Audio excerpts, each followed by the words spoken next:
la chaîne des transformations, la chaîne qui ne cessera jamais de vous surprendre. N-Morphe TV.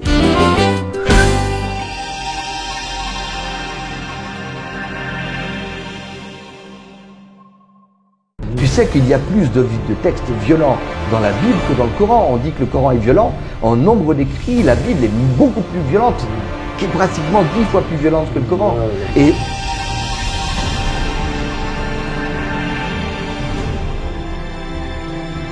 le Christ, pour moi, va vraiment descendre, une réalité, la montagne des Oliviers, et va s'ouvrir en deux. Et ça fait ce qu'on appelle la vallée de Megiddo, là où les armées vont venir et vont être piégées exactement comme dans le déluge, comme dans la mer Rouge, où Dieu ouvre la mer Rouge. Pour moi, c'est pas dans les roseaux, c'est vraiment, il y avait une muraille d'eau là, une muraille d'eau là.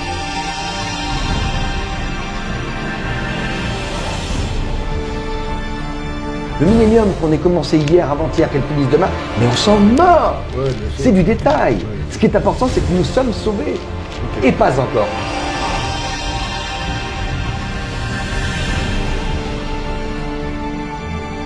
C'est-à-dire que l'important, c'est de pouvoir continuer toujours à penser, à réfléchir, à continuer à méditer. Et surtout, laisser l'autre aussi penser. Exact. Et laisser penser. Nous ne sommes pas d'accord, c'est une grande joie. C'est une grande chose. Oui. Parce qu'en fait, ensemble, nous pouvons peut-être nous enrichir mutuellement pour toujours mieux comprendre les Écritures.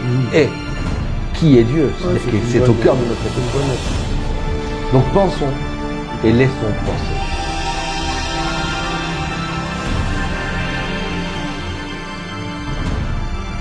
La guerre 14, il y en a des branamistes qui mettent ça en 63, le millénium a commencé en 63. Tu vois que même dans les branamistes, il y a même cette grosse... Pour moi, c'est une hérésie, évidemment.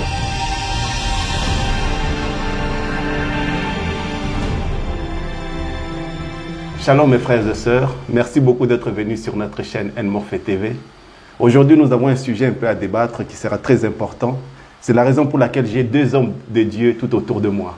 Et à ma gauche, j'ai le pasteur Bertrand. Enchanté. Shalom. Shalom. Est-ce que vous pouvez vous présenter un peu, pasteur? Alors, je suis pasteur à Saint-Imier, dans l'église évangélique méthodiste, là où nous nous trouvons, et à mi-temps. Et j'ai un deuxième mi-temps en France, donc je suis frontalier, où je suis directeur d'une des structures de la Ligue pour la lecture de la Bible en France. Donc, où je m'occupe de tout ce qui est animation biblique, formation au ministère parmi les enfants, et aumônerie auprès de différents services d'aumônerie. Okay. Voilà, mes deux ministères, mes deux actions. Ok, bon, vous êtes chargé alors. Un petit peu, mais j'aime ça. Merci beaucoup. Et à ma droite, j'ai le frère Jackie Hervieux. Alors, Shalom. Shalom. Alors moi, je m'appelle Jackie Hervieux, plusieurs me connaissent déjà. Alors moi, je travaille dans le bâtiment, dans l'architecture, et je suis staffeur architecturier ornemaniste. C'est-à-dire, je fais l'histoire de l'art, disons, je commence, disons, à la Renaissance pour simplifier jusqu'à maintenant. Donc, je fais les corniches, les rosaces, les voûtes, les chapiteaux, enfin, tout ce qui est architecture. Et quand j'étais jeune, je voulais faire archéologue. Mais ils m'ont dit, en 1971, 71, c'est bien, mais vous ne gagnerez pas votre vie. Alors, ils m'ont présenté l'orientation professionnelle, ce métier de staffeur, et ça m'a beaucoup enchanté. Et j'ai fait mes écoles près de Meaux, à Lizy-sur-Ourcq. Et j'ai été très bien noté. Et je me suis converti en 72, pour parler les deux langues. Et j'ai commencé tout de suite à être témoin de Jésus-Christ, évangéliser, tout ça. Puis mon ministère, vraiment, si on veut être assez honnête, disons, je travaille un peu sur l'évangélisation, l'enseignement, un peu le pastorat et le missionnariat, on peut dire ça comme ça. Hein. Donc, j'essaie d'un petit peu d'aider, de soutenir les églises locales déjà en place ou de former un peu et puis d'amener vraiment, comme dirait Bertrand, un peu plus d'exégèse dans nos églises pour que les gens lisent mieux la Bible. Et souvent, on a un slogan, on dit on aimerait avoir l'église au milieu du village, tandis que moi, j'aimerais mettre la Bible au milieu de l'église, c'est-à-dire dans le cœur des chrétiens et de nos croyants. Voilà, je me suis présenté. D'accord, merci beaucoup. Alors, mes frères et sœurs, je vais un peu donner un petit détail. Je ne sais pas si ça vous dérange. Parce que vous êtes missionnaire, mais dans l'église du message. Donc vous croyez... même au niveau des dénominations, j'ai un contact quand même avec nos frères et sœurs avec les frères dans les églises aussi évangéliques, pentecôtisants, charismatiques, j'ai un contact quand même. Ok. Non, mais vous et je croyez prêche quand même des fois dans ces églises-là. D'accord. Mais vous croyez quand même le message de Frère Branham? Ah bah oui, oui. D'accord. Parce qu'aujourd'hui, on aimerait quand même que vous puissiez nous parler aussi de Branham. Ah bah, il faut me dire ce que... Entrer dans... Soyez libre. Prenez la Bible et ce que Branham a dit. Nous, ça ne nous dérange pas. Justement, j'ai une citation de Wesley pour ça. D'accord. Et à ma gauche, j'ai le pasteur Bertrand. Donc, vous êtes pasteur méthodiste. Donc, vous croyez dans le ministère de John Wesley. En tout cas, je ne sais pas si je dirais que je crois dans le ministère de John Wesley, mais on en est ses illustres héritiers. Ok. Donc, et on essaye de faire le maximum pour être à la hauteur de notre illustre ancêtre. Plutôt, c'est dans ce sens-là plutôt. Donc vous aussi, vous pouvez aussi nous parler un peu de John Wesley, ou bien même des autres, des gens qui... On verra bien. Nous avons la Bible et puis les autres personnes aussi. Mais la Bible me suffit. Ah bon, comme vous voulez. Donc c'est juste pour vous dire qu'aujourd'hui, vous pouvez nous soutenir de toutes ces personnes-là. On aimerait un peu savoir tout. Alors, pasteur Bertrand, j'aimerais commencer par vous. Le Seigneur Jésus-Christ nous dit dans Jean 14, versets 12 et 14, « Celui qui croit en moi fera les œuvres que j'ai faites et même davantage parce que je m'en vais au Père. Je voulais vous demander, est-ce que vous croyez au miracle que le Seigneur Jésus-Christ, par exemple, il a fait? Est-ce que les gens peuvent le faire aussi aujourd'hui? Nous qui sommes des croyants, est-ce que nous pouvons aussi accomplir le même miracle comme le Seigneur Jésus-Christ? La question posée comme celle-ci est intrigante parce que ça veut dire que faudrait qu'on définisse d'abord ce qu'on appelle miracle. Pour moi, il y a déjà une première chose, le miracle, c'est le miracle de la foi, le miracle de la conversion, le miracle de la grâce, le miracle de l'amour, le miracle de l'accompagnement, de l'accueil. Ça, c'est un miracle à laquelle je crois.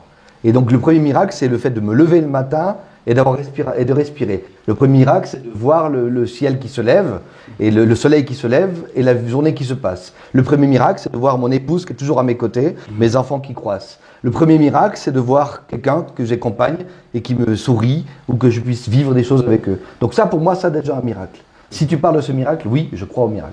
Bon, le miracle du Seigneur Jésus-Christ, par exemple, ressusciter les morts. La résurrection, Christ, c'est au cœur de la foi chrétienne, la mort et la résurrection. Et si, alors c'est Paul qui le dit, la foi serait vaine sans la résurrection. Et la résurrection à laquelle je crois, c'est celle qui nous amène une espérance. C'est nous croyons que la mort n'est pas la fin de tout, la mort n'est pas la fin et qu'on a quelque chose qui est derrière. Quelque chose peut renaître et nous pouvons renaître même. Le miracle est déjà dans le quotidien, d'un moment où chaque matin je me réveille, c'est déjà une forme de résurrection. C'est une forme de réveil et de retour et continue de retour. Un miracle au quotidien, c'est celui de revivre et de revivre encore. Et toujours plus fort, toujours plus beau et toujours meilleur. Ça, c'est ça. En ça, il y a la résurrection. Okay. Bon, la résurrection est dans le quotidien, elle est dans la vie et dans l'amour que je vis et que je partage. Bon, ok. Bon, pour un peu expliciter mon idée, par exemple, aujourd'hui, il y a le coronavirus. Oui. Il y a des gens qui sont atteints par cette maladie. Oui. Bon, moi, en tant que croyant, est-ce que je peux prendre le risque d'aller prier pour quelqu'un qui a le corona sans masque? J'ai dit, au nom de Jésus, je viens prier pour toi pour que tu sois guéri. Tu seras guéri sans que je prenne des dispositions et me protéger, parce que je crois que Dieu me protégera devant cette maladie. Et je crois que la personne pour qui je vais prier... Donc là, tu es en train de changer le processus. Là, tu es en train de proposer... en fait, ce que la Bible ne nous encourage pas à faire, c'est de provoquer. C'est-à-dire qu'en fait, tu vas au-devant en disant « j'y vais sans rien, sans protection, Dieu me protège ». Là, on n'est pas dans la confiance, on est dans la provocation. Tu provoques la volonté divine, tu provoques la grâce divine et tu provoques la présence divine. Donc, tu es dans la provocation. Dans ce cadre-là, je te dirais « sois plus sage, mon ami ». C'est un peu pentecôtisant, ça. Son processus. Oui, c'est ça. C'est pas faux. Là, je suis d'accord avec le pasteur. Là. Il va être il voulait nous mettre là, il va se retrouver avec tous les deux contre lui. Non, pas du tout. C'est ça qu'on pensait, c'est l'inverse qui se passe. Ok. J'aimerais vous poser une question, frère Jackie. Aujourd'hui, nous voyons que la Bible nous dit que l'âge apostolique va continuer jusqu'à la fin de l'âge, jusqu'à l'enlèvement, si je peux dire. Est-ce que vous aussi, vous croyez qu'aujourd'hui, nous sommes encore dans l'âge apostolique? Ah oui, bien sûr.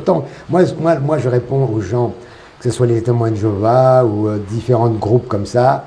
Il y en a même, comme les musulmans, ils disent ouais, quand il y a des guérisons, c'est le diable qui guérit et tout ça. Ou les gens ils disent oui, il ne faut pas trop prier. Bon, ça c'est fini un peu le temps des signes et des miracles, c'était plus pour l'Église primitive, parce que c'était le sursaut de la Nouvelle Alliance. Ça, je le conçois très très bien. Mais, M-A-I-S, j'aime bien utiliser le mot « mais ». Tant qu'il y aura des malades dans mon église, ou là, ou dans la rue, on aura besoin soit de prier pour eux, et si on n'a pas assez de foi pour prier, il y a des médecins, il y a des psychiatres, il y a la chirurgie. Mais quand les chirurgiens déjà ne peuvent plus rien faire, et qui va même dire il n'y a plus que celui qui est en haut, ou Dieu, eh bien, les malades incurables devraient venir dans nos églises, et on a la prière, on a l'onction de ville, toute simple. Mais sans faire de grands brassages à la sauce pentecôtiso charismatique, où on dit tout et n'importe quoi, et les gens y rentrent et sont toujours pas guéris. Donc on peut pénaliser une façon à l'emporte-pièce le ministère de guérison divine qui est dans tous les âges, parce que Luther avait des guérisons et il prêchait pas la guérison. John Wesley a eu beaucoup de guérisons et il prêchait pas la guérison. Pour eux, c'était normal. Ils priaient parce que la personne était malade. Mais ils n'en faisaient pas un cheval de bataille, surtout anarchique, comme les pentecôtistes ont fait et comme les charismatiques ont fait. Et je ne sais pas si je pense plus, mais je pense qu'on se rejoint beaucoup là-dessus. Ce que je veux dire, et je reviens, oui. Il faut avoir la sagesse. Bien sûr que tant qu'il y aura des malades, et si on a la prière de la guérison, sans forcément avoir le don de guérison, qui est quelque chose de supplémentaire. Moi, je crois à la guérison divine tous les jours. Moi, sur mes chantiers, partout, j'ai des clients, des amis, tout ça, je prie, le Seigneur continue de guérir à travers mon ministère, mon tout petit ministère. J'ai eu des guérisons extraordinaires. Bon, et même à notre grande surprise. Donc, je ne peux pas bloquer le ministère de Jésus-Christ dans la guérison comme celui du salut. Bon, parce que dans le mot grec, salut, il y a autant la guérison que le salut de l'âme. C'est bon, j'ai compris. Ça, il le sait très bien que dans le mot grec et hébreu, on a les deux. Bah, je finis ma réponse. Je pose la question. Le problème qui est là, c'est que quand vous parlez de la guérison, oui. Les gens pour qui vous priez, les personnes sont guéries. Oui. C'est un miracle ou bien non? Mais, comme il a dit, le fait de revoir sa femme vivante dans son lit, ou ses enfants qui sont toujours là, ou quand on se lève le matin, on se réveille, c'est un miracle. Donc les guérisons, les miracles, que ce soit une guérison, un miracle, une délivrance, pour moi, c'est surnaturel. Non, mais réponds à ma question. Mais je réponds ou j'ai mal répondu. Quand vous priez pour quelqu'un qui est guéri, pour vous, c'est un miracle ou bien non? Non, parce qu'un miracle, c'est instantané, une guérison, c'est progressif. Alors? Et même le prophète, il dit ça. Okay. Un miracle, c'est instantané. Tandis qu'une guérison, la personne va être guérie tout doucement de son cancer ou de sa tumeur. Okay. C'est progressif, une guérison. Okay. Tandis qu'un miracle, c'est instantané. Oui. Donc voilà. C'est que pour vous... Les deux, je crois. Bien entendu, je crois les deux. Bon, pour revenir à la guérison, en fait, au miracle. Je reviens par exemple avec Paul, qui prêchait un jour, et puis il y a eu un enfant qui est tombé, je pense, à la fenêtre, et puis qui est décédé. Et puis il est descendu, il a prié pour les garçons qui est revenu à la vie. Il n'a même pas prié, si tu regardes le texte. Il n'a même pas prié, voilà. Il est descendu, il a constaté qu'il n'était pas mort. Il a constaté qu'il n'était pas mort. Il a dit, il n'est pas mort. Toujours dans il est son vivant. Corps, ouais. Okay. Ne vous inquiétez pas. Oui. C'est pas une résurrection comme Lazare, là. Non, on n'est pas sur une... C'est pas comme Lazare, là. C'est vrai qu'il a raison, là. Théologiquement, il a raison aussi, là. En fait, on pourrait croire qu'ils sont... dit qu'elle a tort. Oui, mais la vraie mort, c'est Lazare. Parce qu'il sent mauvais, là, on sait que les cellules sont déjà atteintes. Là, on pourrait parler d'une résurrection authentique. Tandis que l'âme de l'enfant, Paul a dit, elle est toujours dedans. Mais on a d'autres textes avec la résurrection. On a donc c'est pas une vraie, avec la fille du ramenée à la vie, quoi. Je sais plus comment est la fille de Nain. Merci. De l'enfant.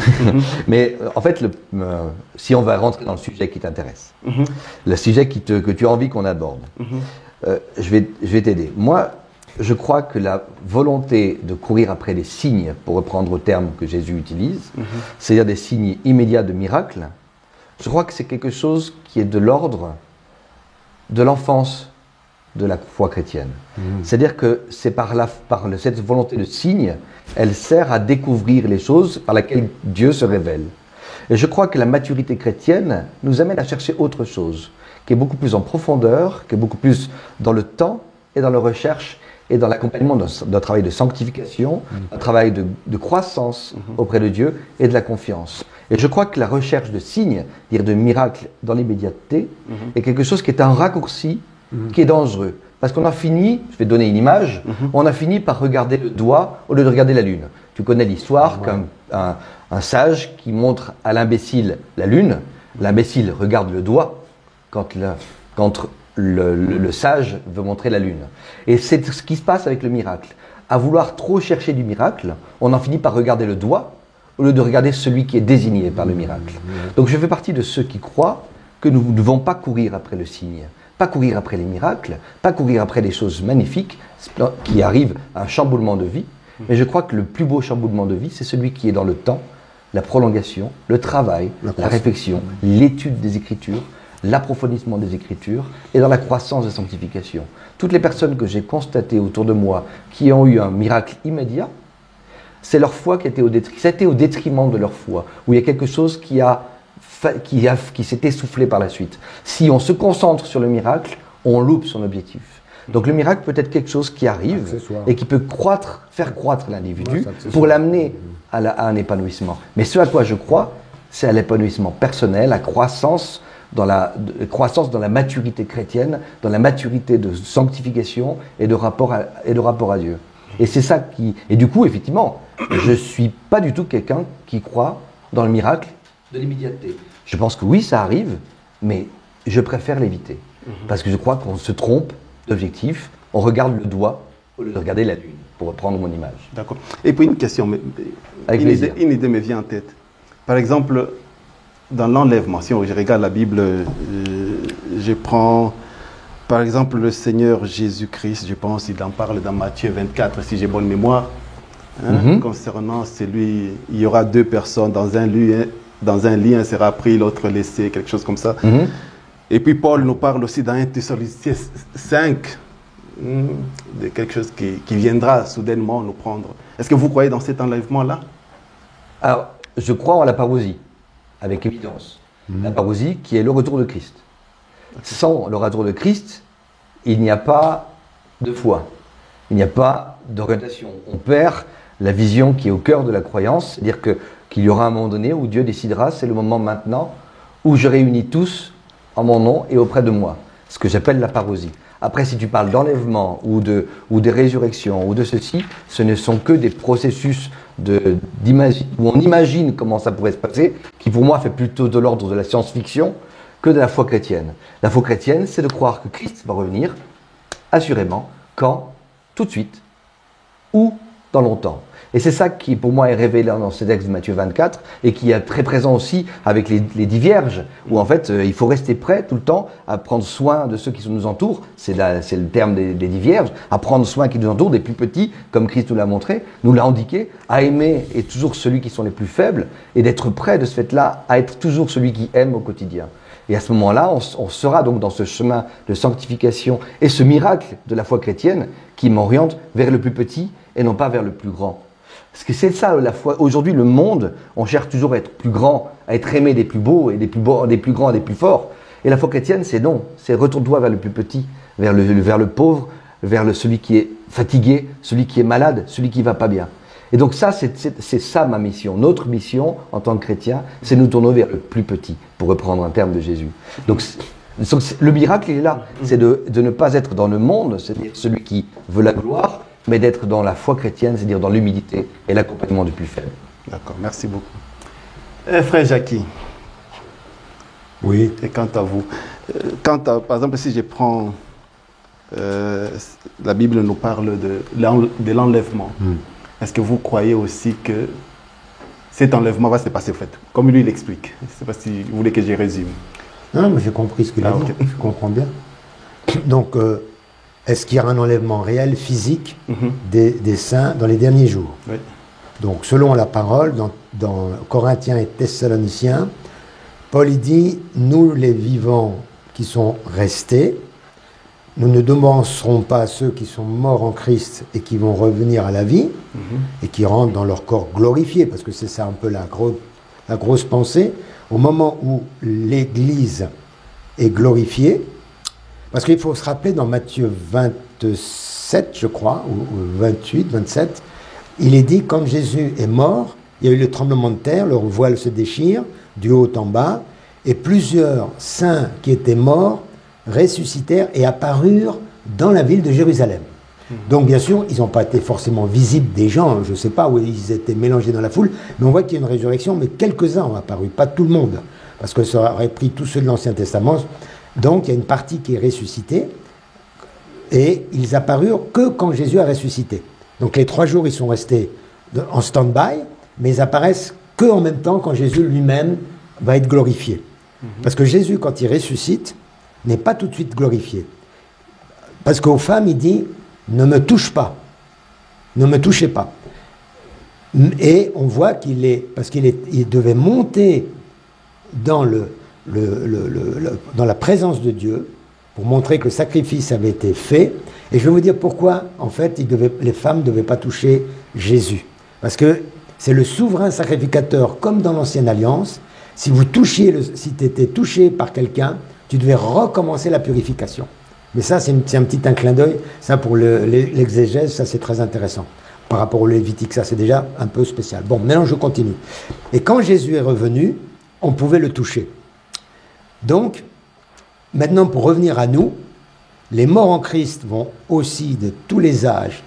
Il va y avoir une apparition dans les derniers jours, comme c'est marqué dans les Écritures.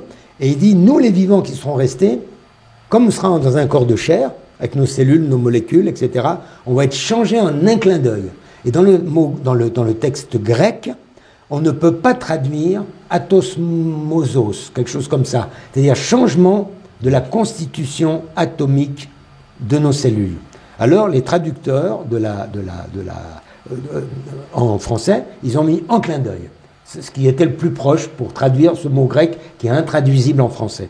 Donc on va être changé et on partira à la rencontre du Seigneur dans les airs et c'est là où les noces de l'agneau commencent.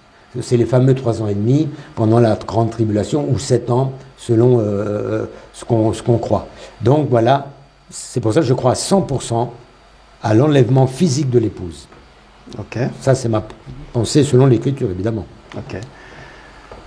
Bon, pour parler de l'enlèvement, si je regarde la Bible, nous dit, par exemple, dans Malachie, il est parlé de 2 choses. Il est parlé dans Malachie 3, il est parlé d'un prophète, d'un messager, Malachie 3. Il est parlé d'un messager qui doit venir avant la venue du Seigneur.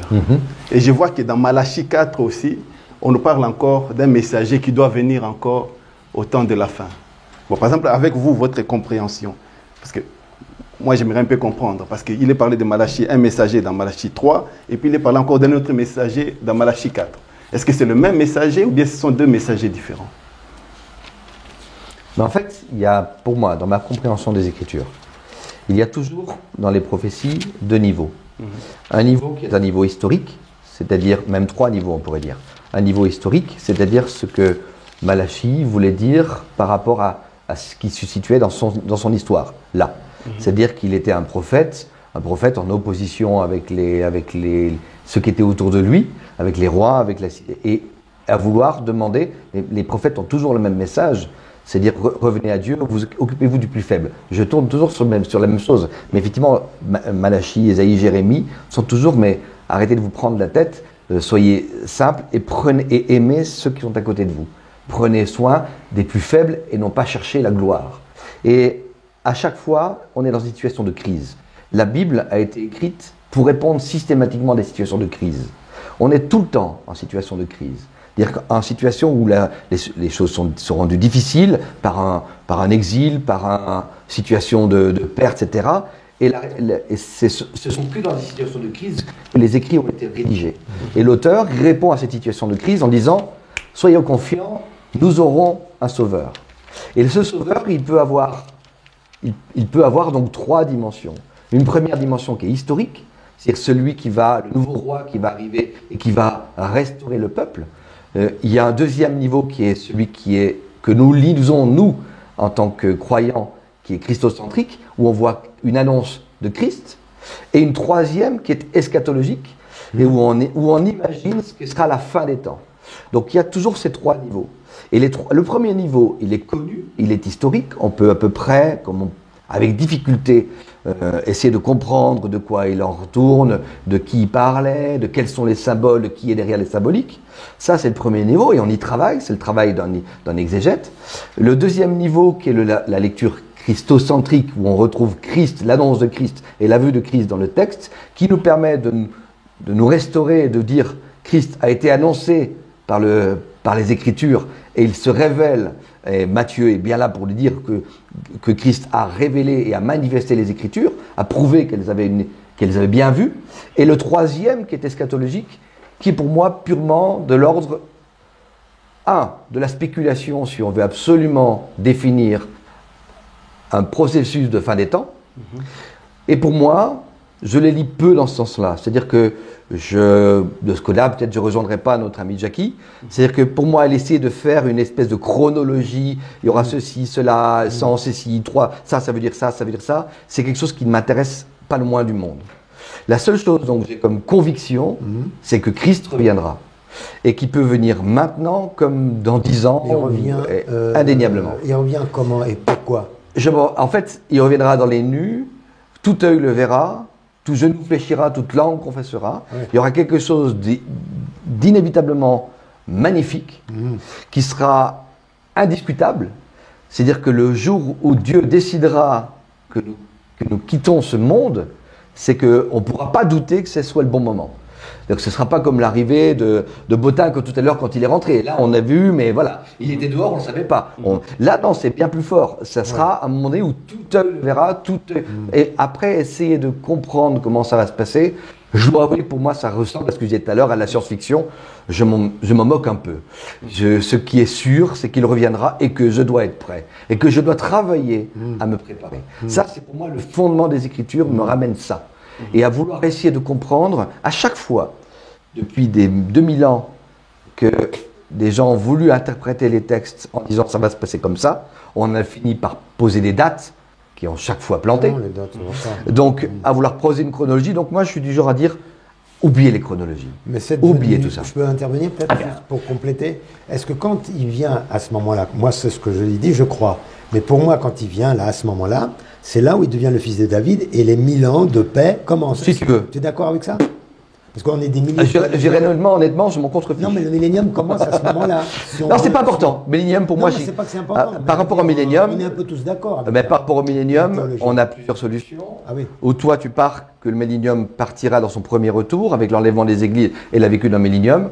Et je fais partie plutôt de ceux qui croient que le millénium a commencé avec l'enlèvement de Jésus et il finira avec le retour de Jésus. Donc ça fait 2000 ans là. Millénium, c'est une notion de date, c'est une notion de, c'est une notion de période qui est plutôt longue, élastique, qui n'est pas 1000 ans. Ouais, donc moi je suis vraiment dans la lecture symbolique et pas du tout littéraliste. Non mais je comprends. Et du coup, ça sera 1000 ans, 2000 ans, 3000 ans, 4000 ans, ou 2020 ans et quelques jours, puisqu'il va arriver demain. Sache-le, il arrive demain. Donc il faut soyez prêts. Okay. Effectivement, c'est ça pour moi le cœur. Il arrive demain. Donc s'il vient demain, c'est que le millénium est fini. Et le millénium se finira demain. Et on sera donc vous l'attendez pour finir le millénium. Mais il y a ceux-là qui l'attendent pour que le millénium commence. Exactement. Mais pour moi, en fait, je suis assez simple dans ma lecture, dire que le millénium et avec l'aller, le retour de Jésus, si tu veux. Donc, si le départ et le retour. Donc, si j'ai bien compris, là, je vous ai eu. Parce que maintenant, là, vous êtes en contradiction, vous deux. Non, en fait, c'est une contradiction qui est assez légère. Qui est assez légère parce qu'en fait, elle est uniquement sur une volonté que je sens de chronologie, de définir une chronologie, et par contre, on sera totalement d'accord sur le fond. C'est-à-dire que l'on doit être prêt pour le retour de Christ qui reviendra. C'est le cœur du message de la foi chrétienne, c'est ça. Le reste, c'est de la littérature. Ce ne sont que des écritures, des interprétations où on se monte des mondes pour essayer de comprendre l'avenir. Mais notre objectif n'est pas de comprendre l'avenir. La Bible ne nous y encourage pas. Elle nous encourage à vivre l'instant présent avec confiance et sérénité. Alors c'est quoi la prophétie? Quand la Bible dit, je vais répondre à ce que tu dis. Il est content parce qu'on ne va pas tomber là. Je suis content. Non, mais disons, lui, il voit, si on veut, le millénium comme une période qui est élastique, il est d'accord. Période. Mais moi, maintenant, ce qu'il y a, je le mets littéral, c'est vrai, 6000 ans depuis Adam jusqu'à maintenant, si on veut, en gros, et le millénium qui, en fait, la lune de miel, où Christ et l'épouse vont avoir une période pendant 1000 ans, surtout que le millénium est très décrit dans le livre d'Ésaïe.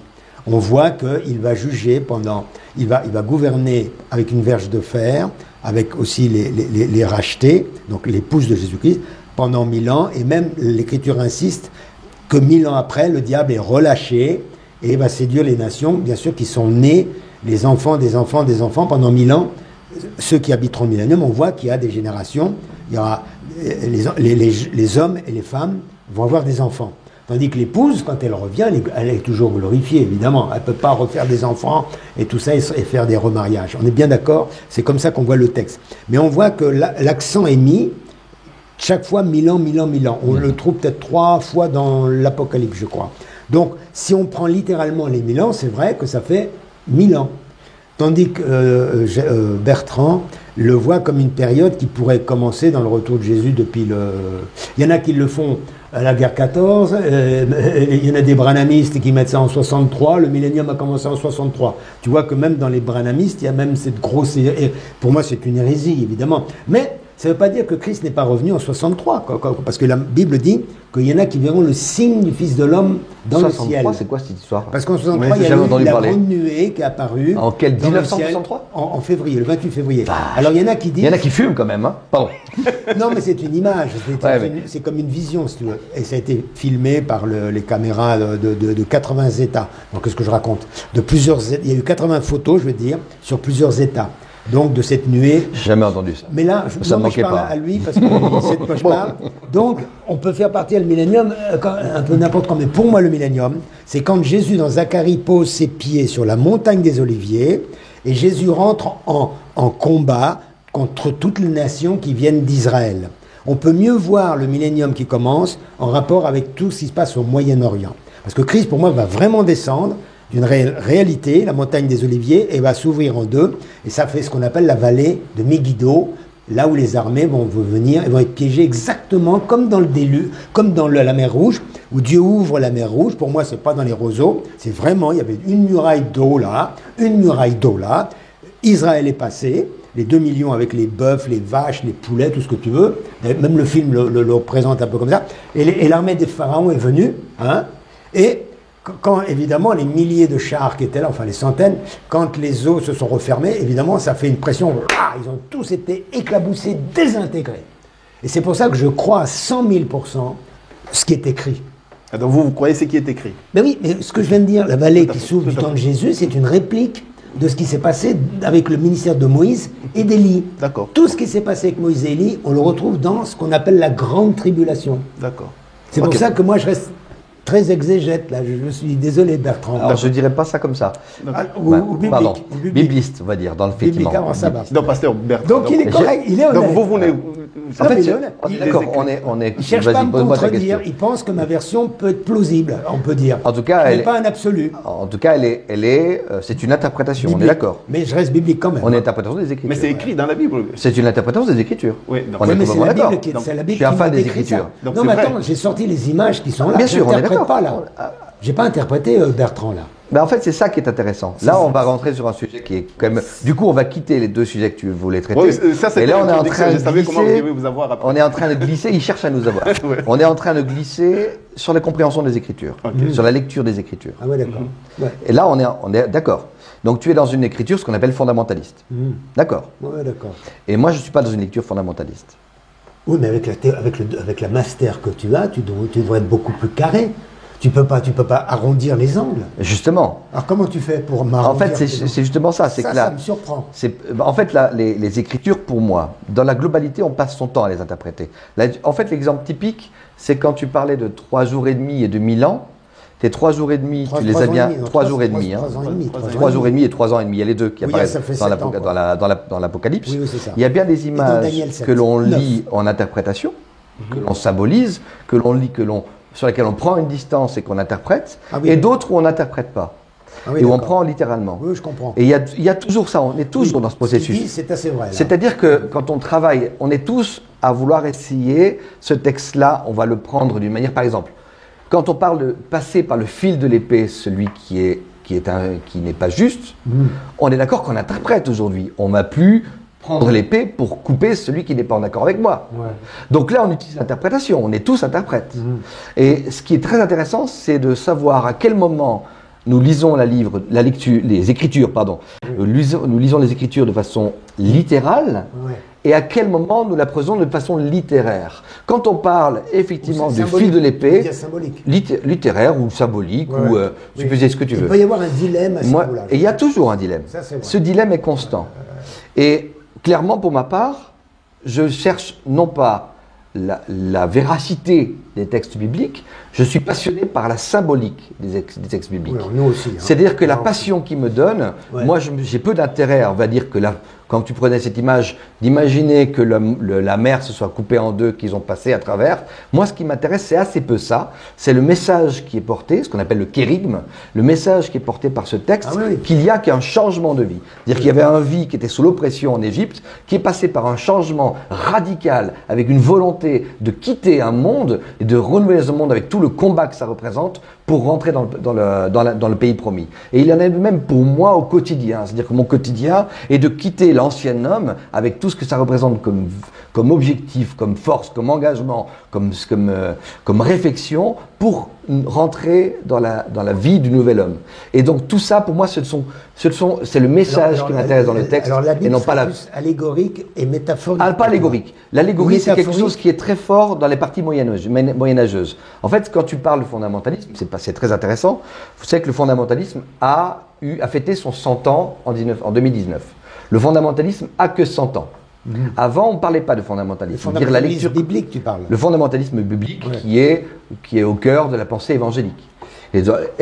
Ce fondamentalisme est né aux États-Unis, à Chicago, et il est je sais pas à Chicago, je dis une bêtise, je sais plus à où, cet article qui sont les Fundamentals, un article, je parle très mal anglais, excusez-moi, Ouais. et ces articles-là qui ont défini le fondamentalisme, a été défini en 1919. Avant, on était sur des lectures moyenâgeuses qui ont perduré pendant très longtemps, et tous nos réformateurs n'étaient pas fondamentalistes. Ils étaient ce qu'on appelle le quadrige, c'est-à-dire une lecture allégorique, symbolique, historique et moraliste. C'est-à-dire qu'ils prenaient les 4 lectures, ils prenaient un texte, ils prenaient cette lecture, cette lecture, cette lecture, mais on n'était pas dans le fondamentalisme. Le fondamentalisme est très, très récent. Et je pense, effectivement, je préfère m'installer dans toute une lecture, par exemple celle de Wesley, qui était tous sauf un fondamentaliste, Ouais. qui lui avait une lecture, parce qu'on appelle le quadrilatère wesleyen, qui était sur une lecture où on va prendre les Écritures, mais on va aussi raisonner, on va aussi regarder ce qu'il se passe en moi, si je suis en phase, et on va regarder la tradition de tout ce qui a été dit avant moi. Et donc c'est une lecture où le texte, dans sa véracité écriture, on prend de la distance, c'est-à-dire on ne cherche pas la véracité du texte, on cherche la vérité du texte. Et la vérité du texte, c'est le message que je reçois pour moi aujourd'hui, qui va me faire croître dans ma foi chrétienne, qui va me faire m'épanouir et grandir dans ma sanctification. Donc c'est spiritualiser les Écritures. Bon, C'est ça alors, un peu, je n'ai parce pas que le terme c'est que vrai. j'utiliserais. Moi, Oui, mais- j'utiliserais, on passe ce terme-là. C'est-à-dire que tu ne prends pas au pied de la lettre tout ce qui est écrit, Ah, c'est pas tenable. parabole. On est d'accord que c'est pas tenable. Ah oui, d'accord. je vois. Pour moi, c'est pas tenable. Moi, j'ai pas C'est-à-dire de- qu'on ne Voilà, peut t'as pas vu ce la qu'il a lire dit, comme il ça. prend pas au pied de la- Mais c'est Bon. intéressant d'avoir sa pensée. Nous l'avons. Maintenant, je comprends mieux ce qu'il dit Bertrand, parce que dans certains endroits, je le rejoins. Je crois qu'on se rejoint dans certains trucs, mais lui, si tu veux, il rend le texte biblique qui soit assimilable et en fait que la Bible nous serve au quotidien du quotidien. Exactement. Sans faire d'interprétation pour pas griller, si on veut, la vie chrétienne normale. Il faut C'est à peu qu'elle près me ça. serve- il faut qu'elle me J'ai serve à bien- ma j'ai bien croissance. interprété, voilà. Il faut Et qu'elle moi, serve à ma Moi, croissance. j'ai cette partie aussi, parce qu'il a raison. Ça s'appelle l'herméneutique, Mais hein. Moi, je suis quand même fondamentaliste, il a raison. Moi, je serais très carré, parce que maintenant, pour m'y retrouver, pour pas me perdre dans des interprétations, moi, voilà comment je fais. Je vais donner mon secret. C'est que quand je peux jamais prendre un verset que je sors tout seul, ni 2, ni 3, ni 4. Plus j'ai de versets, et j'essaye de prendre ça de la Genèse à l'Apocalypse, en traversant bien sûr tous les textes, pour sortir un absolu. Un absolu, bien sûr, entre guillemets quand même. Et il est facile à trouver. Oui, mais moi, avec l'étude que je fais extrêmement profonde, et je fais pas seulement comme ça, je fais en diagonale. Je vous donne un exemple. Quand je fais des plafonds, je vais me mettre debout, je peux me mettre debout là? On me voit? A priori, il n'est pas d'accord. Non, non, On ne veut pas. Bon, alors quand je fais des plafonds, parce que je fais des plafonds... Le nom sur- était clair. Alors, je donne une technique que je dis pratiquement à tout le monde et que les ouvriers, en général, ne font pas. Ils ne le font pas parce que je ne l'ai jamais vu faire. À ma connaissance, je suis un des seuls qui le fait parce que je ne connais personne qui fait ça. On dit qu'il faut que ça soit de niveau comme ça. Vous pouvez être de niveau comme ça, mais votre plafond, il peut descendre. Vous êtes toujours de niveau. Donc si vous le mettez dans l'autre sens, il est en biais. Maintenant, si vous le mettez de niveau comme ça et comme ça, oh, c'est formidable.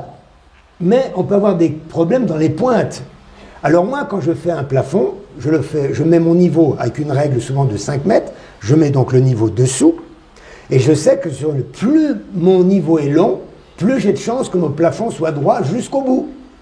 Et dans l'autre sens, pareil. Et s'il fait 10 mètres, je déplace ma règle. Mais attendez, la dernière chose que je fais, le troisième élément, c'est que je mets même ma règle en diagonale.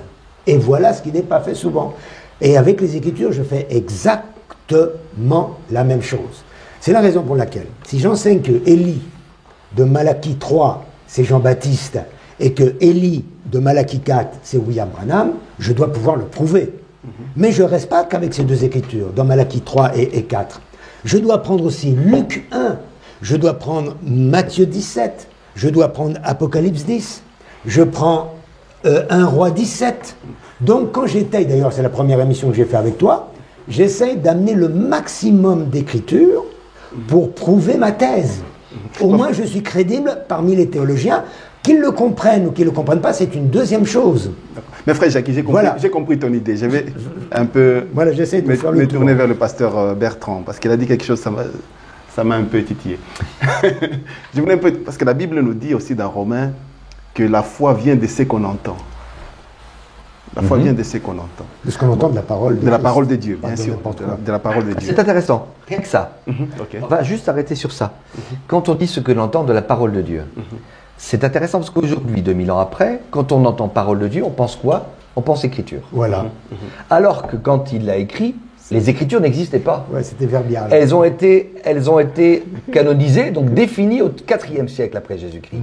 Donc celui qui écrivait, quand il parle de Dieu, il ne parlait pas des écritures.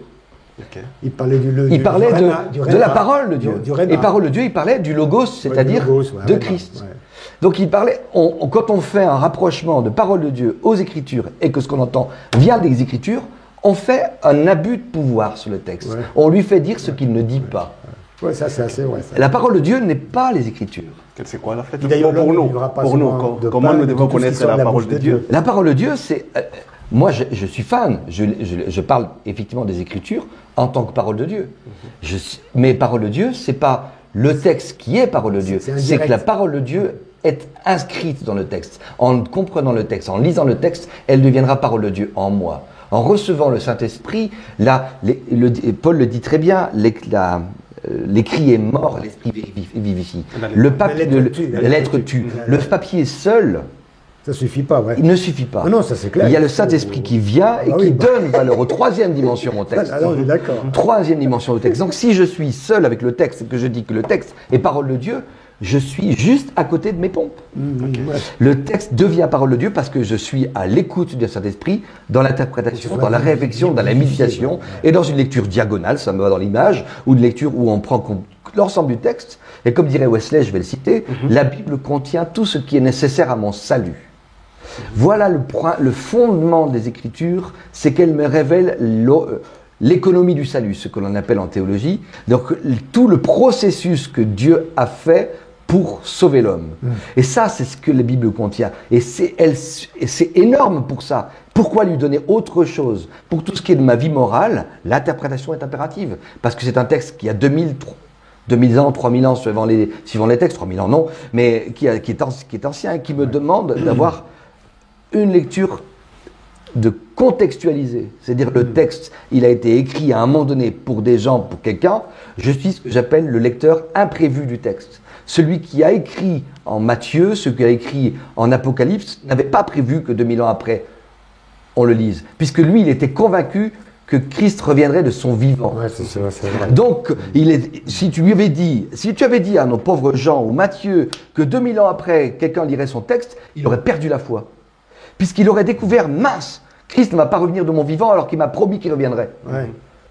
Et donc il y a un décalage qui est monumental dans les Écritures. Bon, mais le Saint-Esprit avait prévu le coup quand même. Hein. Mais là, Va savoir. Oui, quand même. Non, je taquine. bon, mais en tant que pasteur, vous en tant que pasteur, Oui. quand vous lisez la Bible, vous dites aux gens que c'est la parole de Dieu ou bien non? Moi, je dis que ce sont les Écritures qui me révèlent la parole de Dieu, et plus je la travaille, plus je la lus, plus je l'exerce, plus je la compte, plus je la médite, jour et nuit, comme dirait Josué, plus je la médite, plus elle se révèle à moi, et plus elle m'amène à la croissance. La Bible est le chemin qui me permet, moi, de mieux comprendre qui est Dieu, de pouvoir découvrir à travers tous ces auteurs comment ils ont compris Dieu, comment ils ont interprété Dieu et comment ils ont essayé de comprendre Dieu. Et moi, je veux être un lecteur, un auteur en plus des Écritures, qui ne sera pas canonisé, soyons clairs, mais où je veux continuellement moi-même encore travailler et comprendre les Écritures. Moi, je la lis et je l'étudie. Comme je disais tout à l'heure, en grec, en hébreu, ça me passionne. J'ai aucun livre, pourtant j'ai quand même pas mal lu, qui m'a donné autant de passion que les Écritures, que ce que j'appelle les Écritures. Mais par contre, elles sont mortelles si on les lit en écriture, à la lettre. Ouais. Comme je te donne l'exemple, il y a des textes dans les psaumes, des textes dans les Deutéronomes, les Lévitiques, mais qui sont d'une violence incontestable. Tu sais qu'il y a plus de textes violents dans la Bible que dans le Coran. On dit que le Coran est violent. En nombre d'écrits, la Bible est beaucoup plus violente, qui est pratiquement 10 fois plus violente que le Coran. Mais par contre, nous ne sommes pas des lecteurs, nous ne sommes pas musulmans. Nous ne croyons pas que les textes ont été dictés par Dieu. Oui, le Coran a été dicté par Dieu, enfin c'est ce qu'ils croient, mais nous ne sommes pas des musulmans, nous croyons que la Bible a été inspirée. Donc dans les Écritures, il y a deux choses, il y a l'humain et le divin, comme en Christ, il y a l'humain et le divin. Le Christ est la parole de Dieu, dans cette image-là, il est à la fois Dieu et homme est à la fois Dieu. Et il faut retrouver de la même manière quand on voit en Christ son humanité et sa divinité, et dans le texte se cache aussi Dieu dans sa divinité, mais aussi l'homme dans son humanité. Et l'inspiration du texte biblique est magnifique. On trouve à chaque fois la preuve que l'on puisse à chaque fois relire ce texte. Et ce texte me parle encore à moi maintenant et aujourd'hui, mais c'est monumental. Je connais aucun écrit qui fait ça. Je lis les psaumes. Hier encore, on était dans une situation de réflexion et on tombe sur un psaume, mais c'était comme s'il avait été écrit pour nous. Moi, j'en ai les larmes, les frissons dans le dos. Je suis juste en admiration devant ça. Le texte du jour me parle, me répond. Mais c'est magnifique. Le miracle, il est là. Le miracle, il est là. Pasteur Bertrand, il n'y a pas longtemps, nous avons fait une émission avec le rabbin. Oui. Un rabbin. Michel. Oui, voilà, vous avez vu. Alors lui nous a un peu parlé, par exemple, de ces textes que nous lisons œil pour œil, dent pour dent. Yes. Il nous a un peu expliqué ce que ça veut dire. Yeah. Et il nous dit même, concernant la Torah, souvent nous avons la Torah écrite, nous nous basons là-dessus. Mais pourtant, et les Juifs, ils ont encore la Torah orale. Donc c'est un peu, nous basons sur l'écrit, mais eux, ils se basent aussi sur l'oral. Bon, pour revenir à notre sujet, oui. Ça c'était l'introduction. Pour revenir à notre sujet, par exemple, vous, parce que ça m'a un peu... Bon, ça m'a un peu parlé. Je voulais un peu être clair. Vous avez, en vous basant sur les Écritures, est-ce que vous avez un passage qui peut, nous, aujourd'hui, nous faire comprendre que nous sommes dans les milléniums? Parce que vous, aujourd'hui, vous attendez le Seigneur Jésus-Christ pour finir le millénium. Expliquez-nous un peu ça. Alors, je suis incapable. Donc, vous ne vous référez pas aux Écritures là-dessus? Non, c'est pas ça. C'est qu'il a bien dit clairement. C'est-à-dire qu'en fait, si je me réfère à un texte, je te sors un texte du contexte, ça devient un prétexte. Ouais. Donc tu ne me feras pas sortir un texte de ce contexte. Parce que tu me demandes d'avoir un prétexte à mon argument. Non, je suis désolé, je ne peux pas rentrer. Non, mais parce que si le millénium est pour le futur, c'est aujourd'hui. Mais en fait, c'est parce que moi, ce qui m'intéresse, c'est la foi. Ce qui m'intéresse, c'est le parcours de ma foi chrétienne et le salut. Ce qui est magnifique dans la Bible, c'est qu'elle nous révèle que Dieu est créateur, qu'il a voulu l'homme libre et aimant, et qu'il a voulu l'aimer, avoir un vis-à-vis. Ça, c'est très fort dans la pensée juive, que l'homme est debout devant Dieu. Hein. Nous, on est toujours à genoux devant Dieu, mais dans la pensée juive, l'homme est debout. C'est-à-dire qu'un vis-à-vis, un véritable vis-à-vis. Dieu a voulu un vis-à-vis et l'homme est un vis-à-vis à Dieu.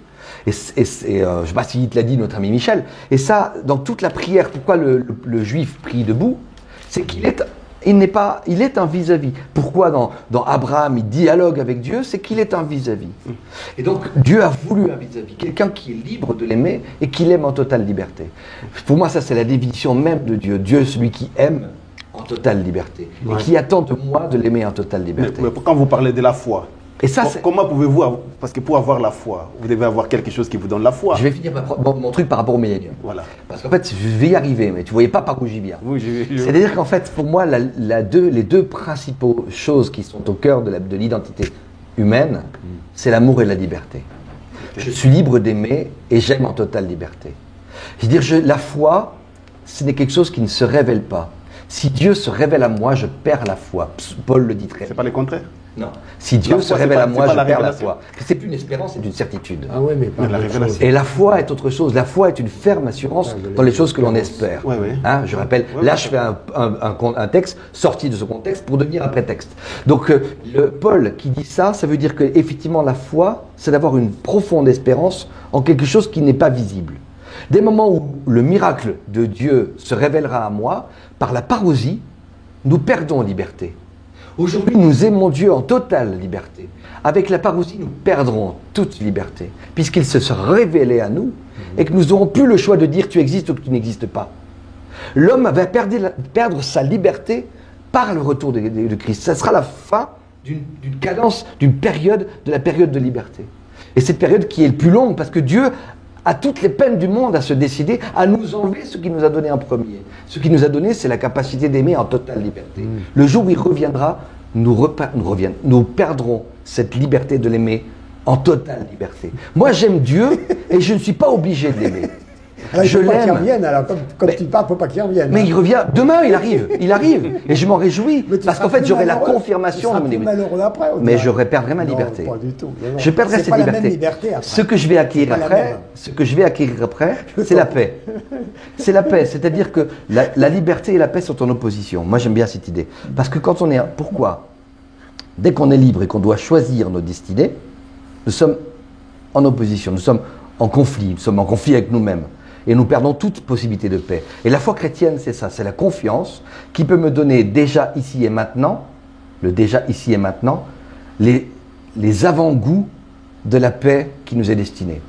Les avant-goûts par la confiance en Dieu. Ça, c'est la foi chrétienne qui est pour moi le cœur de la Bible, c'est de me donner cette paix, cette confiance, et le Christ n'est que là-dedans dans son message, la confiance en les choses que l'on espère, en le fait que Dieu est présent et que le royaume des cieux est déjà présent ici et maintenant. Christ est venu nous révéler que le royaume des cieux est ici et maintenant. Le déjà et pas encore, que j'aime énormément, de Paul, qui est très fort aussi. Nous sommes déjà sauvés et pas encore sauvés. Nous sommes déjà dans la paix et pas encore dans la paix. Oui, en espérance, on est, voilà. On est en espérance. En substance. Et c'est l'espérance qui est au cœur de la foi chrétienne. Pour l'instant, voilà. L'espérance est au cœur. Ouais. Okay. C'est-à-dire que pour compléter vois, un peu... Ça m'enthousiasme, tu vois. Voilà, je peux compléter quelque chose avec ce qu'il a dit le frère, là, le pasteur. C'est que ce qu'il essaye de dire, et qui est vrai, c'est que pour l'instant, nous avons les arts de l'esprit, les arts du royaume, les arts de ce qu'on appelle l'acompte. Mais l'Écriture, dans Éphésiens 3,19, nous encourage à aller jusqu'à la plénitude du Saint-Esprit. C'est ce que disait Bramwell, qui était un disciple de Wesley. Il dit, avoir même c'est un autre encore, de l'époque de Wesley, il dit, nous avons l'abondance, par exemple, et la surabondance, et même il va jusqu'à dire la surabondance, c'est-à-dire d'être rempli, c'est une chose, d'être pleinement rempli, mais là il dit, même au-delà de toute plénitude. Donc on voit une croissance, c'est un peu ça, où le bas blesse énormément. C'est que les gens, souvent, même dans les pentecôtistes, on peut dire, qui sont des gens du Saint-Esprit, normalement, ils se contentent que des arts. Et ils s'arrêtent là. J'ai reçu le parler en langue, j'ai mon petit diplôme du Saint-Esprit, c'est fini, et c'est terminé. Et ces gens-là ne connaissent même pas la Bible. Et ils ne croissent pas, parce que c'est vraiment ça qui est dommage.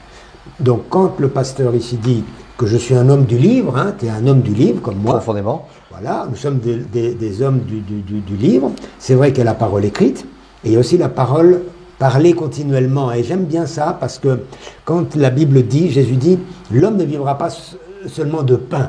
Et moi, je mets toujours le pain comme étant la parole écrite, qui est connue, mais il dit, vous devez vivre aussi de la parole qui sort de la bouche de Dieu continuellement. Et c'est ça le rôle du prophète. C'est ça le rôle du pasteur.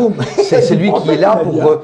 oui, le prophète, je suis prophète. Non, mon rôle en tant que pasteur, c'est de parler de transmettre un message de la part de Dieu. Et si le prédicateur, chaque dimanche, n'est pas prophète, N'est pas la voix de Dieu. ne transmet pas un oracle, Oui, mais c'est un sans peu- avoir cette prétention. Non. Je crois que dès le moment où on en a la prétention, on la perd. C'est la Donc parole pour moi, vivante. dès le moment où je me déclare prophète, je ne le suis plus. Oui, je vois. Donc par contre, j'aspire à être Ouais. à celui qui transmet un message de la part de Dieu. Là, on a un vrai J'aspire miracle, là. à être celui qui donne. Et là, on est dans un miracle. Oui, ça, c'est- Profondément. Quand ce que je dis à un membre touche et qu'il reçoit par moi, je suis juste admiratif que Dieu m'ait donné ce privilège d'être son véhicule. Le pasteur Bertrand. Et Moi- c'est magnifique. C'est-à-dire que ça c'est un miracle incontestable. Excuse-moi. Il est très J'ai- scotchant, là. hein, Ouais, on est ouais. d'accord. Non, mais moi, je ne suis pas convaincu. Oui. Mais moi, j'aimerais un peu revenir aux Écritures. Par exemple, si j'ai bonne mémoire, dans Luc 17, Oui. le Seigneur Jésus-Christ est Tu connais mieux la Bible que moi, je suis sûr, parce que toi tu lis les textes comme ça, et Ouais. j'en suis incapable. Ouais. Je suis admiratif. Dans Luc 17, Il avait appris ça le soir, on va venir. Pardon, je te taquine. Non, il est dit que Le frère, là. comme tout ce qui s'était passé au temps de Noé Oui. arrivera à la fin avant que le Seigneur Jésus-Christ revienne, avant que le Fils de l'homme réapparaisse. Oui. J'aimerais vous dire, parce que quand vous parlez de millénium, bon, là, Tu mais- reviens sur millénium. je reviens toujours à ça. Ouais. Parce que si nous sommes déjà dans le millénium, maintenant le Seigneur Jésus-Christ, donc, il parle pour la fin du millénium ou bien il est en train de parler pour le début du millénium? Parce que c'est ça, parce que moi je dois me référer quand même aux Écritures. Mais le millénium. Lui, il n'a que- pas donné de date, hein. Il ne donne pas je de sais pas, date. Non, mais parce que si nous Le sommes déjà. millénium, c'est le Si nous virtuel. sommes dans le millénium. Non, mais donc lui, c'est il que- parle d'un millénium spirituel virtuel. Bon, il y a combien de Il ne milléniums? donne pas de date. Bon, il y a combien de Je milléniums? ne crois pas que tu as compris ce qu'il veut dire. Bon, toi tu as compris. Pour moi, il y a le combien de royaume- milléniums? Complètement. Le royaume des cieux a commencé. Le royaume des cieux, il a été révélé par Christ. Et le principe de la foi chrétienne, c'est de vivre ici et maintenant le royaume des cieux. En étant conscient qu'il n'est pas là encore là, Satan est vaincu. Ce que nous annonce l'Apocalypse, c'est que Satan est vaincu, déjà et pas encore. Il est déjà vaincu Ouais. et pas encore vaincu. Ouais, Ça, c'est le message de Ouais, l'Apocalypse. c'est un peu vrai, c'est double. Que C'est double, en fait. et en fait, ce qui est intéressant, la chronologie, si tu veux, dans l'Apocalypse, elle se contredit, elle est super complexe. C'est-à-dire que tu vas prendre un truc, après ça tient pas. Il n'y a rien qui tient de façon parfaite. La preuve, c'est que chaque exégète va te proposer une chronologie différente. Ouais. Donc il n'y en a aucune qui tienne. Ouais, ça, c'est vrai. Et donc, ça veut dire que moi, je suis du genre de dire, il n'y en a pas, c'est qu'on ne peut pas en avoir. Si la Bible n'est pas précise, C'est pas une une nécessité, chronologie je veux dire, précise, dans son si elle n'est ministère. pas définie de façon claire, c'est qu'elle est prévue pour pas qu'il y en ait. C'est que je dois chercher ailleurs. C'est que le message est ailleurs. Et le message, il est où? Il est dans le fait que le monde est sauvé et pas encore sauvé. Que Satan est vaincu. Mais il Et agit par la toujours. Pâque, Il agit toujours. vaincu par la Pâque, mais il n'est pas encore vaincu. Que nous sommes, le fait de salut, le déjà et pas encore du salut, il est énorme. Et quand tu reviens à la plénitude, c'est que, en tant que Wesleyen, je crois que nous pouvons accéder à la plénitude. Ce qu'on appelle la perfection. Hein, d'après Ouais, Wesley. c'est ça, c'est C'est-à-dire ça. que je ne peux accéder, dans mon travail de sanctification, de travail des Écritures, accéder à une perfection ici et maintenant. Fragile. Non pas définitive, mais fragile. Cette plénitude à laquelle je travaille. Et c'est ça le message. Le millénium qu'on ait commencé hier, avant-hier, qu'elle finisse demain, mais on s'en mord. Ouais, bien sûr. C'est du détail. Ce qui est important, c'est que nous sommes sauvés. Ok. Et pas encore Ok. sauvés. Pasteur Bertrand, je vous laisse un peu tranquille. Je me tourne un peu vers le frère Jackie parce que je ne comprends pas comment il vous donne raison. Frère Jackie- Ça te dérange, hein? Oui, moi ça me dérange. Bon, en fait, raison vous avez dans une combien de certaine milléniums mesure, dans une certaine Non, mais en mesure. fait, dites-moi un peu. Une Vous avez certaine- combien de milléniums vous pour vous Mais non, il n'y a oui. qu'un seul millénium. Bon, Voilà. parce que bien sûr que les Écritures focalisent avec le mot 1000 ans, 3-4 fois là dans l'Apocalypse. Ok. Mais comme moi je vois qu'il y a 6000 ans d'histoire, 4000 ans de l'Ancien Testament, 2000 ans du Nouveau, et puis il reste 7 parce qu'il y a toujours 7 dans la Bible. Tout le temps on trouve 7, 7, 7, 7. D'accord. Vous voyez? Donc les 7 fêtes juives, etc. Et la dernière fête, c'est la fête de Choukot, c'est-à-dire la fête des tabernacles, des tentes. Et ça correspond à la 7e fête qui correspondrait à la fête des 1000 ans où Jésus est là comme fils de David, c'est-à-dire le roi des Juifs, ce que tous les Juifs attendent. Et comme je l'ai dit tout à l'heure, il y a au moins 700-800 prophéties sur cette période de 1000 ans. Là, dans Agé, dans Habakkuk, plein, dans les psaumes, c'en est rempli. Dans Ésaïe, c'en est rempli. Donc on voit que c'est quand même une valeur. Maintenant, est-ce que c'est 1000 ans, donc de 365 jours, ou est-ce qu'on peut le décaler, je ne sais pas quand? Moi, j'essaye d'être assez précis, et je le mets après la grande tribulation. Quand la grande tribulation est finie, Jésus vient comme Donc pour vous, le fils- millénium, c'est le fils. futur ou bien c'est le présent? Attends, j'ai pas compris. Les Non. milléniums pour vous? Mais non, parce que tant que l'antéchrist n'est pas venu, qu'à la fin, que les fléaux, les coupes et les trompettes ne sont pas tombés, Donc on n'est pas dans les milléniums. donc on n'est pas dans le Mais millénium. alors, mais pourquoi vous lui donnez raison alors? Mais non, mais lui, Il n'a pas dit raison, il millénium- comprend. Non, je comprends ça. Moi, j'ai pas dit que je lui donnais raison, pas du tout, frère. Ok. On n'est pas J'ai- d'accord, mais j'ai c'est pas un problème en compris fait. Sa valeur, lui donne au millénium une valeur spirituelle. Symbolique. Ça peut commencer en l'an 1000 comme en l'an du temps de Jésus. Ou même, pourquoi pas, du temps de David. Ou même pas lieu. Voilà. Ou même- on peut même commencer le millénium avec Adam. Aucun pourquoi souci. pas. Bon, mais Voilà. bon, C'est si j'ai- sans bon, importance bon, pour Il moi. peut être céleste, ou il peut être céleste. Exactement. le millénium. Ok. C'est Bon, ça, si là. je prends, Alors, si en fait- je prends les Écritures, Ouais. Il va pas faire non, je vais prendre d'histoire, d'abord le les frère. Écritures. Ah, moi, je vais pas tomber Non, là-dessus. je prends d'abord les Écritures. C'est toi qui Non, si je vois, comme j'avais cité au début, Malachie 3, il est parlé que il y aura un messager qui va venir avant que le Seigneur Jésus-Christ n'entre en scène.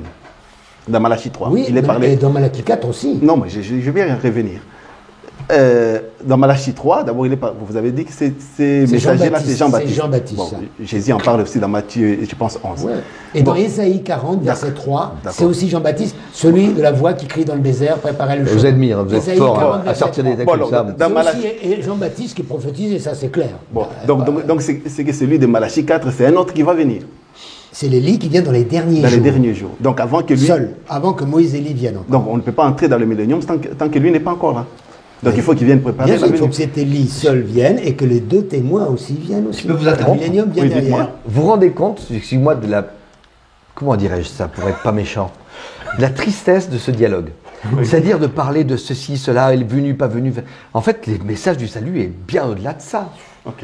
La richesse du salut, c'est au-delà de savoir si il parle de ça, de celui-ci, de ça. Bon, c'est lui On qui s'en veut poser moque, ces quoi. questions. Hein. C'est lui qui C'est pas important, le salut est tellement plus beau. Oui, alors là, Non, on parle La de foi choses. chrétienne est tellement plus riche que de prendre la tête sur Ça, si c'est c'est un Élie ou pas western. Élie. Non, C'est pasteur l'âge de Pasteur la Bertrand. Non, sanctification, je reviens un de peu. l'amour fraternel. Je reviens Vidéo. à Je une vous chose. taquine. Hein. Philadelphie. Je reviens à une chose. Parce que si je regarde même la Bible, hein, Regardons la Bible. si je prends la parole, hein, donc je peux prendre dans Ésaïe, je peux prendre dans Exode.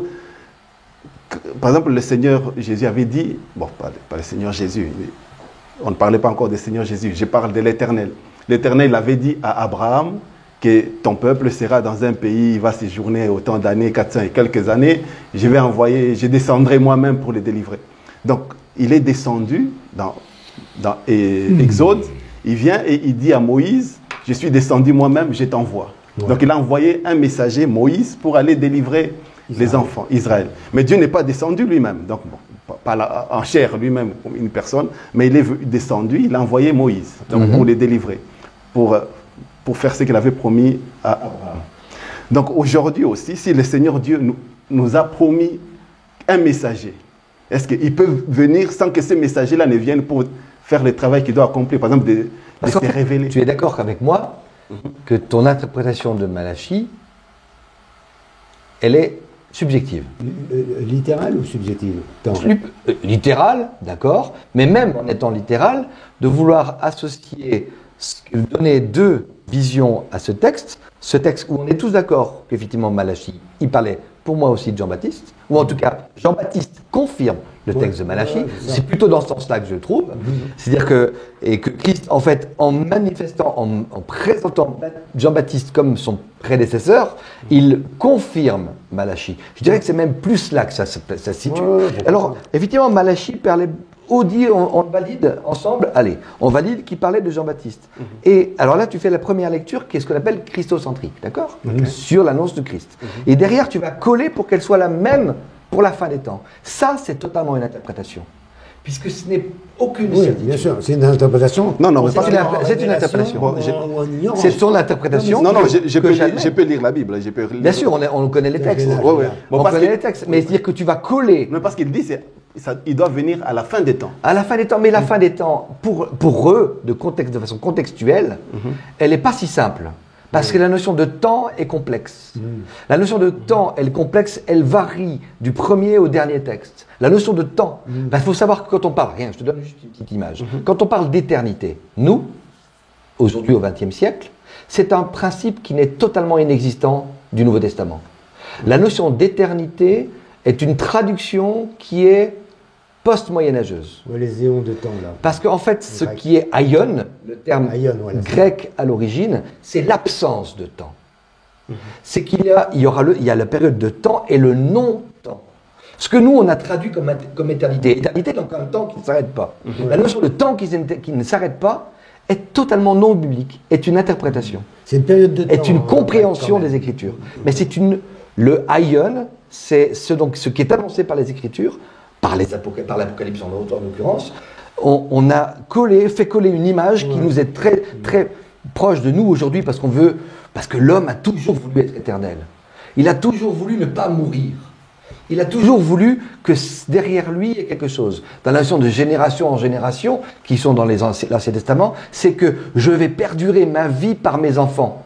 C'est pour ça qu'il y avait un tel besoin de procréer, d'avoir une descendance. Une descendance. Ouais. Parce que c'est par la descendance que l'homme était éternel. Se perturbe. Et ça a évolué jusqu'à assez tardif, hein, où aujourd'hui, je crois que c'est plutôt 17e avec les Lumières, toute cette notion de romance qui était très très fort, la partie romantique davantage, où est née cette notion d'éternité. C'est très très très récent et c'est pas biblique. Je suis désolé, ce n'est pas dans le contexte du texte biblique. Donc même quand tu me dis la fin des temps, lui il parle de la fin des temps, c'est la fin d'un temps qui est celui qu'il connaît. Il n'a pas du tout une notion de la fin des temps.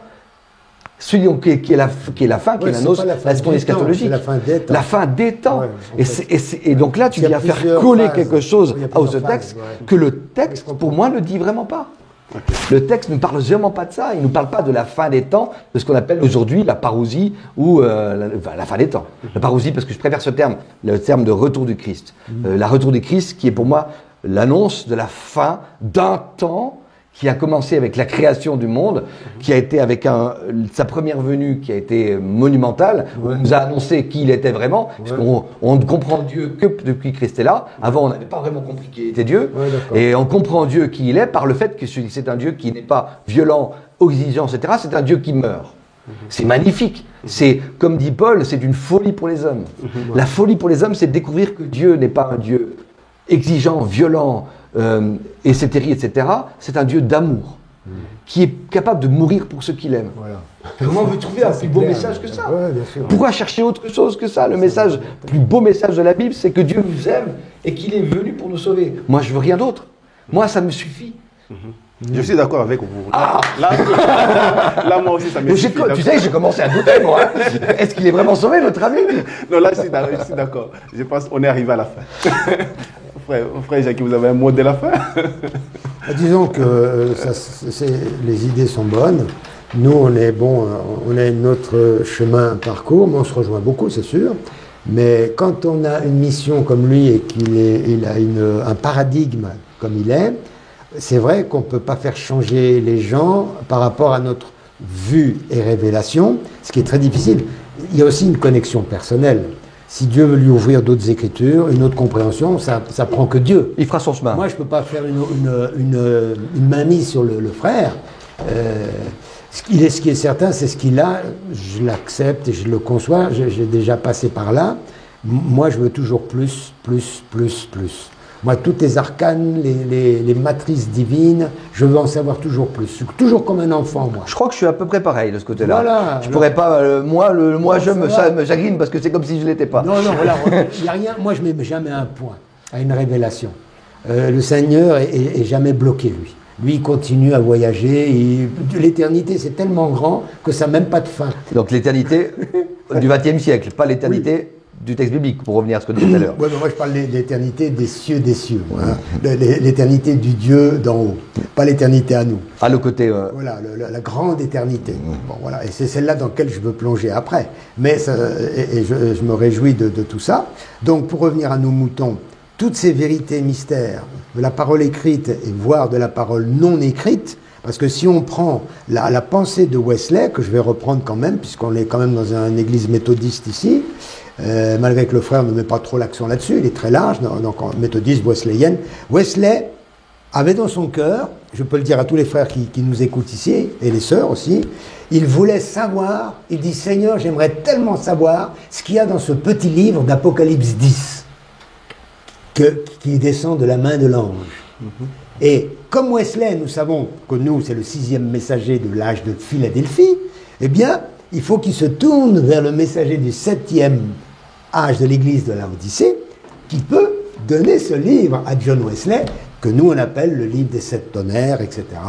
Et il est vrai que nous, dans le message, avec Frère Branham que Dieu lui a permis d'ouvrir, enfin de comprendre, en tout cas les 7 sceaux, via les 7 tonnerres, et on peut dire que là, c'est un autre débat qui viendra peut-être qu'un jour, avec le pasteur ici, sur les 7 tonnerres, et là, c'est plus la parole écrite, c'est la parole non écrite, mais qui a été parlée.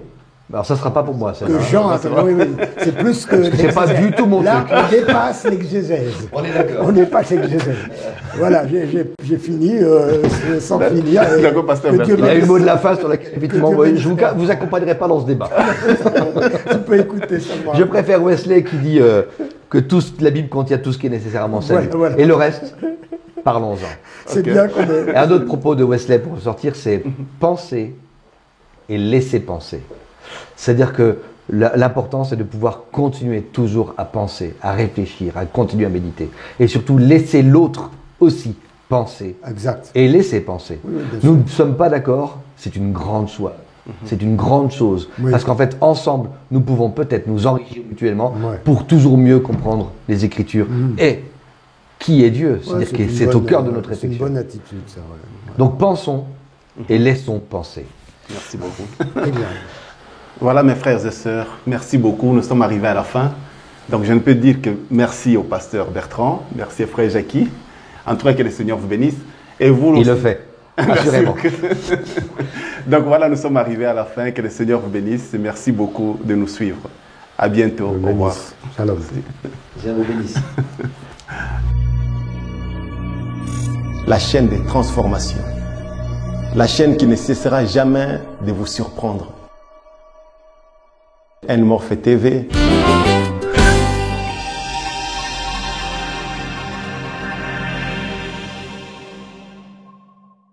Tu sais qu'il y a plus de textes violents dans la Bible que dans le Coran. On dit que le Coran est violent. En nombre d'écrits, la Bible est beaucoup plus violente, qui est pratiquement 10 fois plus violente que le Coran. Et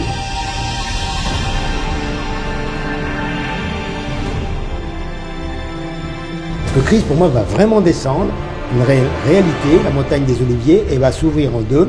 Et ça fait ce qu'on appelle la vallée de Megiddo, là où les armées vont venir et vont être piégées exactement comme dans le déluge, comme dans la mer Rouge, où Dieu ouvre la mer Rouge. Pour moi, c'est pas dans les roseaux, c'est vraiment, il y avait une muraille d'eau là, une muraille d'eau là.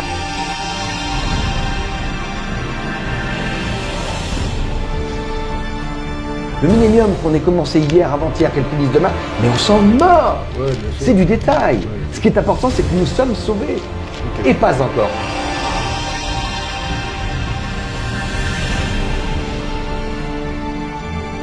C'est-à-dire que l'important, c'est de pouvoir continuer toujours à penser, à réfléchir, à continuer à méditer.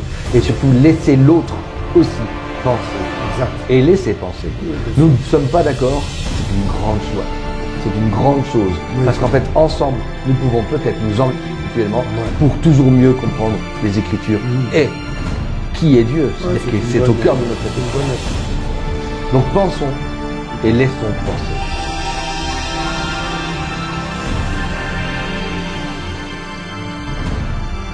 À la guerre 14, il y en a des branamistes qui mettent ça en 63, le millénium a commencé en 63. Tu vois que même dans les branamistes, il y a même cette grosse... Pour moi, c'est une hérésie, évidemment.